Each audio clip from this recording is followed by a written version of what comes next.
picture of your family. That isn't my family. Oh, it That's the isn't? funniest thing, that's all. Who is it? Those are my wife's girlfriend's kids. Oh. So, no, they say it's my family. Someone sent that to me. No, my family's all blonde and redhead, not... Do they wear them though? No. We had a party and everybody showed up with them on, and so that was part of it. I actually bought some myself to give to my kids, and they had already done some stuff to give them to their friends or whatever, but no big deal. If you pull them hard enough, I can actually smile at them. Hey, what's up? How would you explain, Mike, the production you're starting to get from some of the forwards? I'm thinking Tyler Bozak specifically, but there's been a few. You know, I would say to you is, you know, things in the league go in ebbs and flows, and obviously we scored more goals of late. I think we're playing better, though, without the puck.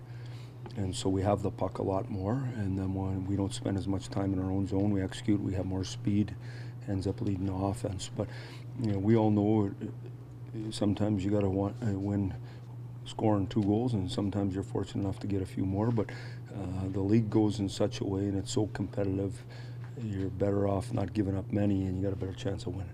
I guess further to that, are you starting to see from Michael Grabner what you expected to see from him? Well, I mean, Grabby is a guy who came to the league, got himself going and had promise, and then basically, the Islanders didn't have enough room for him.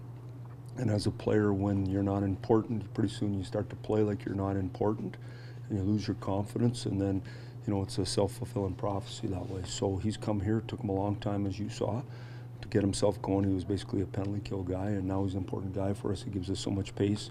He's at the net way more than he's ever been in his career, and he's an important player on our team. How much has the line that he's been on been a part of his resurgence? Because it seems like he and Leo and Nazem all provide a different element that works well together.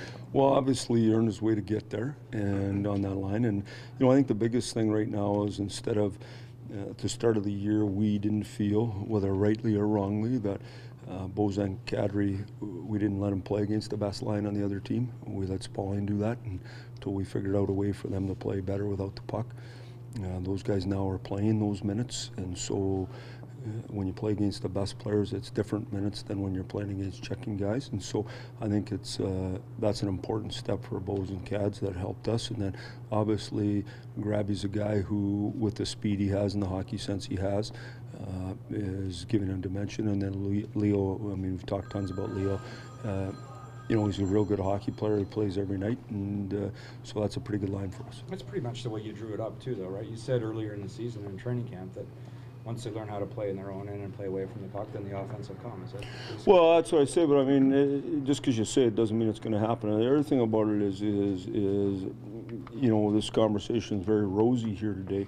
I've been in the league a long time and coached a lot of really good teams, and as soon as you think things are going good, then they're not going very good. So if you live a little bit scared as a coach, you're way better off. So that's what I do. So I'm not quite as on the negative side when things go bad as you are, and I'm not quite as warm and fuzzy today as you are either.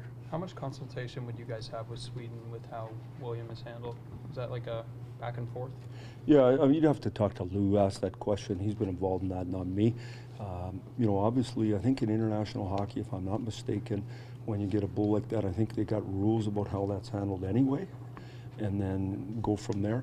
But in today's world, we try to be prudent with all the decisions we made. Now, the biggest thing I'd say to you is you don't want to underreact and you don't want to overreact. And the kid probably wants to play in the tournament, so let's make good decisions. And when he's ready, let's play. Have you heard a health update on him today? Yeah, I mean, he seems to be doing good. So we'll just see what happens.